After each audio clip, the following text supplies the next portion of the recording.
Hey, welcome, folks, to this edition of the 700 Club. Baby, it's cold outside. They call it Snowmageddon. It's blasting through the Northeast from Washington to Maine. More than 100 million Americans are in this monster storm's path, with as much as 3 inches of snow per hour expected for New York, New Jersey, and Connecticut. So what's being done to prepare for the worst? Dale Hurd has that. Cities all along the Northeast are getting hit with what could be the biggest snowstorm in years, as a powerful nor'easter barrels up the coast. Forecasters are warning of treacherous conditions across much of the region through tomorrow. Here's where we're looking at areas over a foot of snow, western Maine down into south central Pennsylvania. This will be 12 to 18 inches, but again, 18 to 24 inches over the Poconos. From Washington, D.C. into New England, CBN reporters are in the storm zone.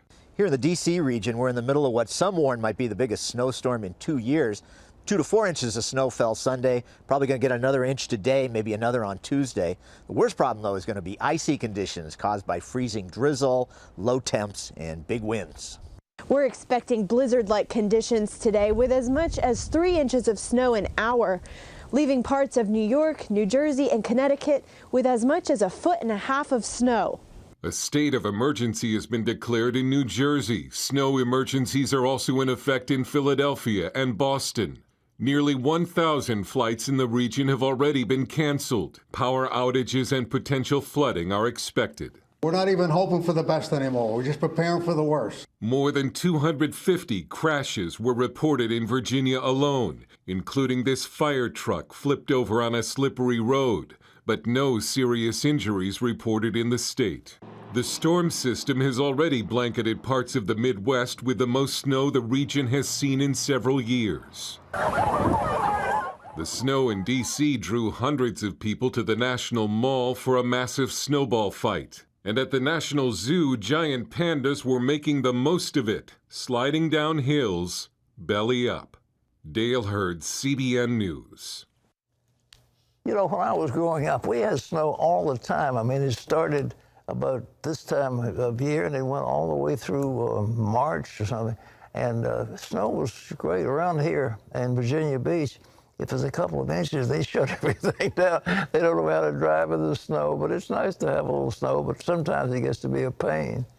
You know, I talked to Jay Sekulow, who's the counsel of American Center for Law and Justice.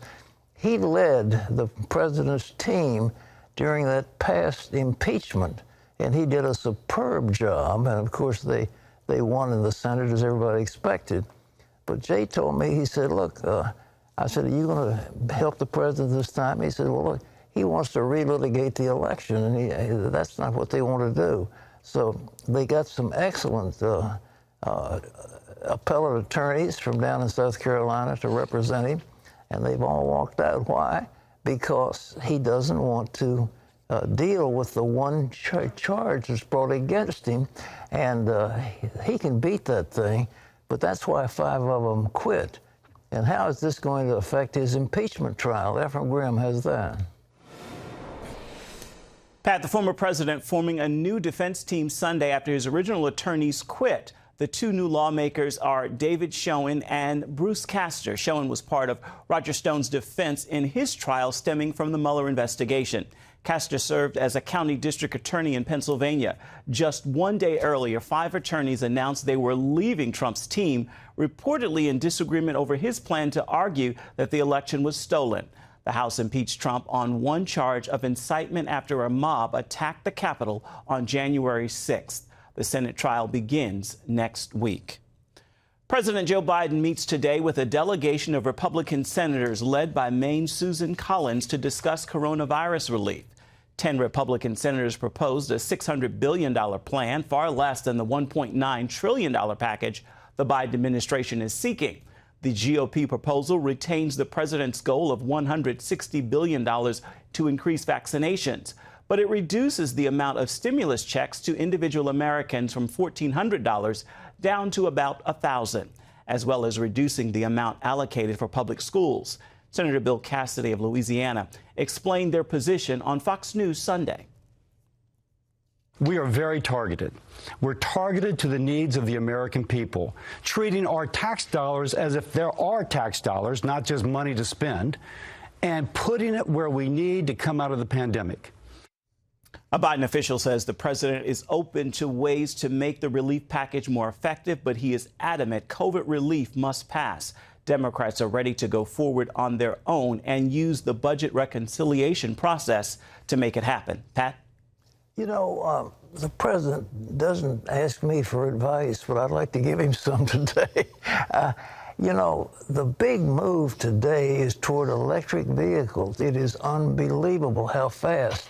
And over in China and places like that, they're discovering battery-powered cars. Now, Elon Musk with Tesla has a higher market cap, get this, than GM, Chrysler, and Ford combined. Why? Because these electric vehicles are so superior.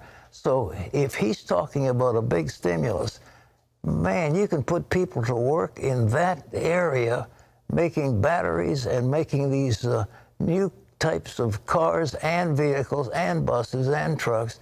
And man, we're going to talk more about specifics tomorrow, but I just think it would be a way of balancing the budget, helping enormously put a lot of people back to work, instead of saying, well, we're going to kill off the fossil fuel industry. Well, okay, that's your deal.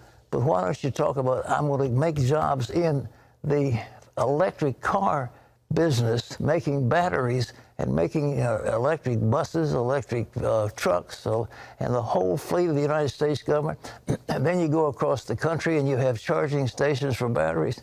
Be incredible. Shot in the arm for the economy. Lots of tax dollars. Be a wonderful thing. But of course, I'm not in charge of the government. Ephraim. All right, Pat, thank you. More than 93,000 Americans died of coronavirus in January, making it the deadliest month since the pandemic began. This as states still struggle to get vaccines to people. The Centers for Disease Control says it shipped 50 million doses, but only 30 million have been given. One exception is West Virginia, one of 11 states that's vaccinated 10% of its population. If we had an unlimited supply of vaccines, we would have every single breathing 65-year-old plus vaccinated by Valentine's Day.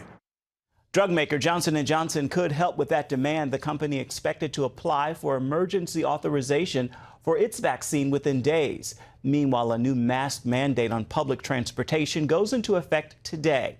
TSA agents will have power to enforce the rule in airports all across the country. Turning now to a brewing crisis overseas. French President Emmanuel Macron hitting a wall in negotiations with Iran.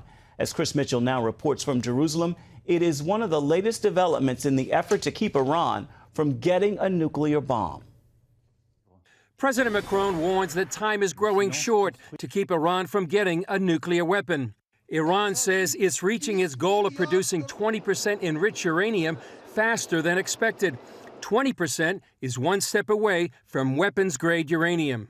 We were supposed to produce 120 kilograms of 20% uranium annually, but now in less than 1 month, we haven't reached about 17 kilograms, which is even ahead of our timetable.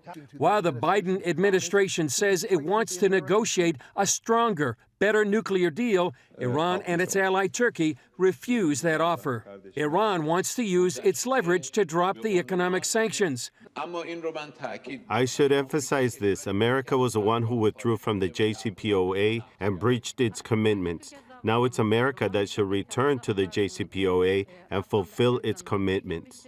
It also set a February 21st deadline for the EU signatories to drop sanctions, or it will cut off access for UN nuclear inspectors and increase uranium enrichment. The Biden administration is considering naming Robert Malley as its envoy to the nuclear negotiations. Critics like Senator Tom Cotton said the choice of Malley would send the wrong signal to Iran. He tweeted, "It's deeply troubling that President Biden would consider appointing Rob Malley to direct Iran policy. Malley has a long track record of sympathy for the Iranian regime and animus towards Israel. The Ayatollahs wouldn't believe their luck if he is selected." In the meantime, Israel is watching closely. And on Sunday, Israeli Defense Minister Benny Gantz told an Egyptian TV station it's keeping open its military option to stop Iran's nuclear program. Chris Mitchell, CBN News, Jerusalem. A story to continue to watch. Pat? You know, you've got to understand the religious belief of the Ayatollahs. And what they believe deeply is that one day the Mahdi is going to come, the 12th Imam. And then when he comes, there's going to be chaos in the world. And he will take charge of the world in the name of Allah. And therefore, although there be millions of people dying, nevertheless, he is going to bring peace. And everybody will then assert the fact that this Ayatollah, the 12th Imam, is God and so forth. I mean, Allah is God. That's what they believe. And so they wouldn't mind killing a few million people along the way with nuclear bombs. And that's why it's so important that they not get nuclear bombs, because they wouldn't handle the nuclear opportunity responsibly. They would try to kill millions of people, as that's part of their religious belief. And so, I mean, I think Israel is going to make a preemptive strike against any enriched uranium that the Iranians come up with. And I think we can expect that in the next not too distant future. At least it would certainly seem to be wise. And the Israelis are gearing up for it. Benny Gantz is talking to the Israelis, and they're united in that whole matter.